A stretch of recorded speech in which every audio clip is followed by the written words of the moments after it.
let's talk about just the three basic thing. Now a girl comes with a curly hair and she shows a picture which is beautifully smooth, blow dried hair. We have to tell her that this is how your hair is. Today I'm gonna set it for you. Tomorrow when you're gonna have this hair, this color is gonna look like this on it. And then we tell her that if you go with this is what you require every day. Right, but if you go with this, with your own hair, this is how we create the color for you and we make it your color.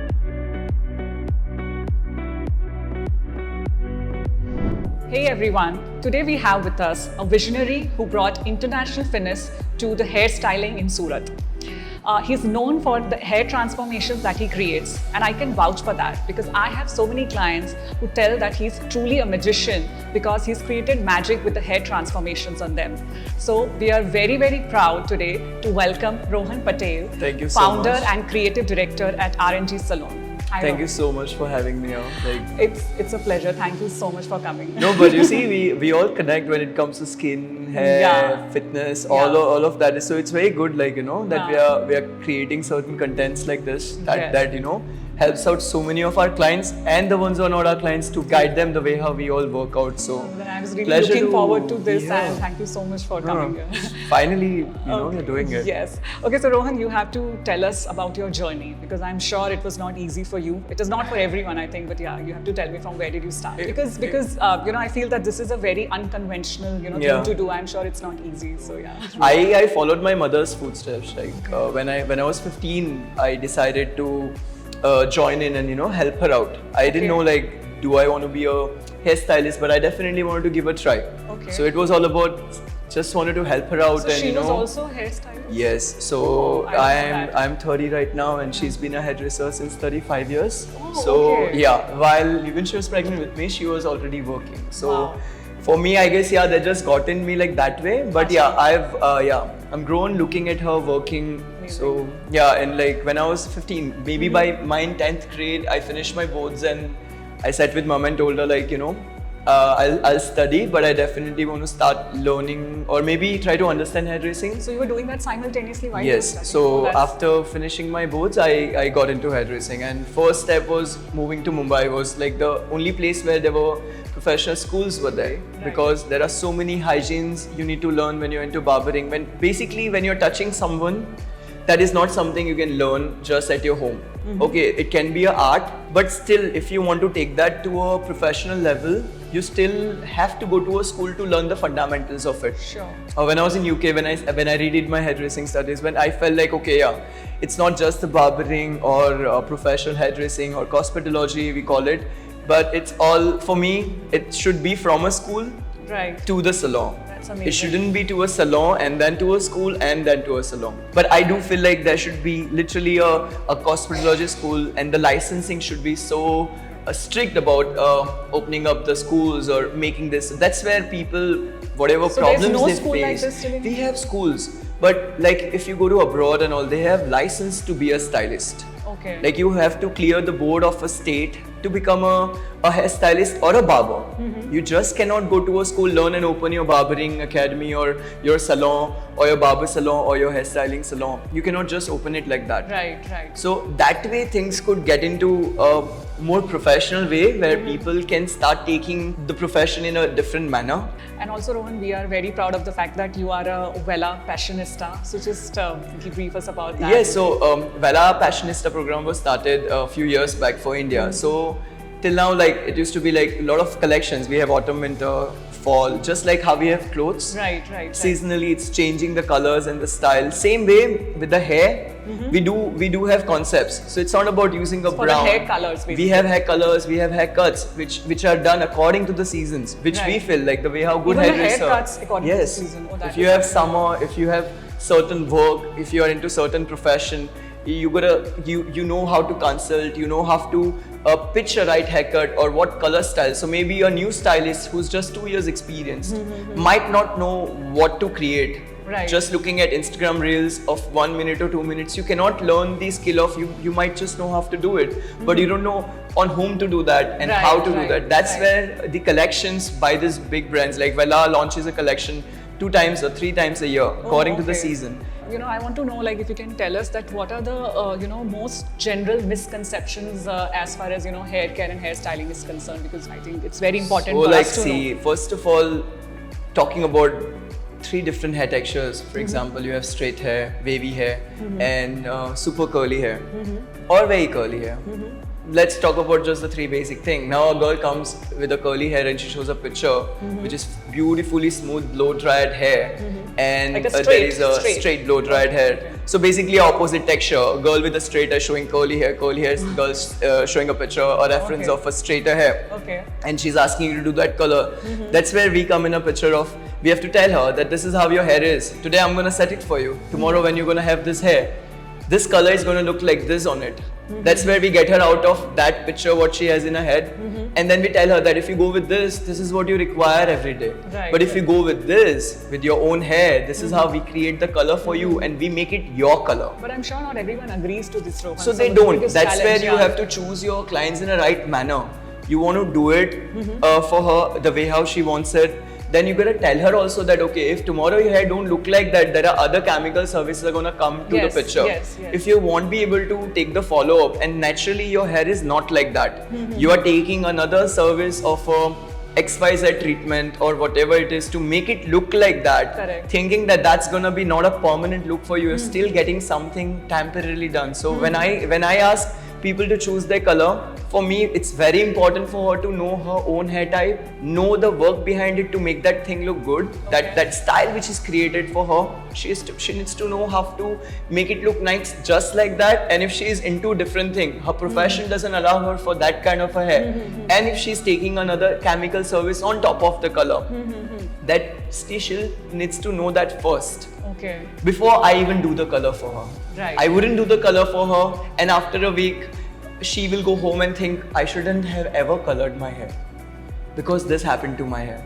But if you brief her well first, that this is how it's working, this is how it's going to be like, then you're gonna make her more prepared to carry that thing out, and she's more ready for it. And there are certain hair types, like when you go for a color, you ask your stylist that what kind of a process this color contains, what sort of maintenance will I have after doing this, or after doing a color and another treatment, what sort of other maintenance and how many months do I have to repeat this treatment or whatever treatment he's recommending to change the texture. I'm coming to the picture where I'm saying change the texture. Curl to a smooth hair, smooth hair to a wavy hair. So whatever other chemical services you're doing on top of your hair color, that's where it comes in picture. If your color is super light, and if you decide to go for something which is going to be very curly, if you have a straighter hair, you have bleached the hair, made a beautiful blonde, and you decide to go for another service where there's a lot of ammonia used to make your hair curly, what is going to happen to your hair then? That is what the client needs to know first. For me, that is more important than just doing that service at that particular time. So whoever goes for a hair color or a haircut, when they get a cut done, they definitely should ask before styling it that tomorrow this is my time, I'm gonna give 10 minutes to my hair, or I have this tools, I'm gonna give half an hour to my hair, or I have this tools, my hair texture is this, how many minutes of heating can I give, how many times in a week I can curl or straighten my hair. Those things also should be asked. Then you can go for the styling. How many times in a week do you suggest? Because a lot of people who like every wash, they go for a blow dry or any kind of like ironing.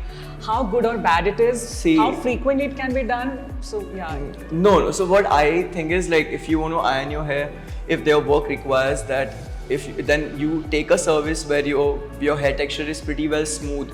Let's say you have a lot of keratin treatments, so many brands designing that nowadays. So your hair shaft should be checked. If your hair is too thin, not too much of a heated keratin should be given to you, that it's making your hair smooth for sure, but while that your hair texture is getting thinner, and then later you have more breakage issues. So, but if you're into so much of a ironing, you're still damaging and breaking your hair a lot. Though using so much of a heat protections and so much of a care you do, that is a 180 degree, 200 degrees of heat going on your hair on an alternate day basis. That's a lot. So for me, those clients, I would ask them to get into a service where they get a keratin or so that is better than getting blow drying. But again, if your hair is on a thin wavier side, if your hair texture is already thinner, where you already see a lot of breakages in the hair, you're not supposed to treat the hair with too much of a protein and make it so smooth that you're making it more brittle to break more faster. Or while you have a 4 months of a new hair, which is your natural hair, and then your treated hair where it's joining, you have a lot of breakages from that part. Because over putting the keratin to the hair or over smoothing the hair more than it is needed is also going to lead towards a lot of breakage, which a lot of time people think that it's hair loss. But when you backcomb your hair and see that, okay, how much of a hair is getting pushed back, that's the amount of breakage you're causing to your hair. So it depends on your hair texture. It depends on your hair texture. You go for a chemical service. And according to that, you decide, okay, that now my rest of the hair was treated. Now I do see a normal wave coming to it. It's not very straight. But your new hair has been very wavy. Then you got to take care of like only the new part, and the old one should be treated with more of a strengthening services. So one strong chemical treatment which is performed with a lot of heat, that's okay. But with that, you got to take a lot of care of hair strengthening too, that you're eligible to do that service in future as well. So if your density is on a very thicker side, it's okay, it's not causing any problem to you. But you're okay to not get the strengthening. But if you have very thick hair, while you're highlighting your hair and using other chemicals where we are painting the hair off, that hair is still getting slightly weakened. So you got to take care of smoothing it and strengthening it both together. So when you're getting into the chemical services, you're not just going to go and see that, okay, one chemical treatment I got, for example, you got one keratin and my hair is lifetime going to be the same. No ways. It's never the scenario. So where you're focusing on smoothing your hair, yet focus on strengthening the hair, have minimum of the breakage in your hair, that you don't have to repeat the service once again in a very soon time. And then meanwhile, while that service is there, if you're so much into smoother hair, which is different than your own texture, or if you're so much into wavier hair, different than your own texture, you still gotta learn what are the ways to keep your hair strong enough to keep doing this thing on your hair. Choosing your products, choosing your product according to your scalp, choosing your right shampoo, choosing a right mask or a conditioner, whatsoever brand you like, but using a right one from that. That's so more important. important. Products, claim these days for hair growth and to prevent hair fall. What do you think about that? I mean, see, all the brands have their own perspective of marketing their products. And what I think is like the major problem you counter, like someone is in a pain and you're gonna talk to her that I'm gonna resolve your pain. She's gonna listen to you blindly. Of course. This is if somebody comes with nice lot of overweight, which you know that it's going to take 3 years for you to get her back to her shape, but if you tell her I'm going to make you this in 3 months, she's going to be all yours for first 3 months. But that's where you lose her, no? Then after 3 months she's going to go to another one, then she's going to go to another one, and then she's never going to be out of that problem. Same with hair, same with skin. So telling your client or like a client to understand that whatever problem they're going on with, taking couple of suggestions and making sure that whoever is giving a suggestion is not leading towards selling a product to them. It's not about buying a bottle of a shampoo, or it's not about buying a treatment at a salon, but who's making it sure that, okay, this is how this treatment is going to work for you and this is the amount of time it is going to take for you to work it out. Where you're getting that explanation, that's where you should target to go to or choose to. Where you're clear. But any product, is it effective to prevent something of course, like yes, hair if you loss? have a very thinner hair, for example, your hair is going through a lot of breakages where you're thinking it's breakage, and of course when the papillas, when your hair is going more thinner, they leave your root more faster. So there are a lot of shampoos and conditioners which are focused on maintaining the hair strength, increasing the hair diameter more better. It makes your AHAs more stronger. But not help the hair regrow at least. Of course it does. When you're on a very healthy diet, first you're going to go to your dietitian. You're going to go to your dermat. You're going to ask her to check what's going on with you. Tell her the routine of you. Are you going through stress? Are you going through a lot of changes in your life? Are you going through your job changes, or are you going through any relationship problems? Are you going through any hormonal changes? What are you facing? And then you see that did that thing started after that? Then it could be temporarily. Then it can be just solved with your routine which was already on, and changing your certain habits. Like you start with your meditations, you start with your hydration, you start with your workouts, you start spending 1 or 2 hours on yourself. Just that much time is also going to solve your hair loss issue. But if it's certainly like you're seeing 100 strands coming off in a shower, that means there's something wrong with the body. First you gotta get that checked, Yeah. what your vitals are saying. Are you low on B? Are you B12? Are you low on your Hemoglobin. collagen? Are you low on hemoglobin? Are you low on your iron? You know, because those will regrow your hair. On these problems, you're not getting. So there is a difference where it comes to genetical hair loss, and it comes to hormonal hair loss, and it comes to vitamin deficiencies in your body. Yeah, and lifestyle also. And lifestyle. Not all these three. Like if you're going through a permanent hair loss, you're not going to just see that in one day. Then you're going to see, okay, this much of hair is shedding, then more it's falling, then gradually in 3 months your hair turned more thinner. It's going still more thinner. That means you still have something where your hair scalp, you touch your scalp and you would know. Like every week you do this to yourself, you know, is your roots getting empty or no? That's where you know that the hair graph is getting thinner. Like, you know, hair also has a size. You know, the size of a hair going lower than certain level, that's leading towards thinning, that's leading towards breakage, that is losing your root faster. That's where the medicines comes in a picture, that your iron is checked, your other vitals are checked, you're on biotin, you're on collagen, you're on a lot of things which is going to help you getting that thickness back to it. Yet you're working out, your blood circulation improvises in the best way.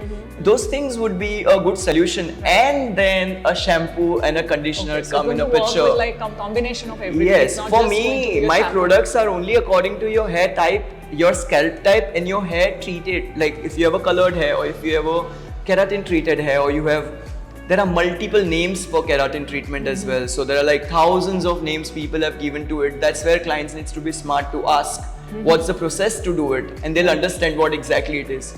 Just changing the name, running behind something makes no sense.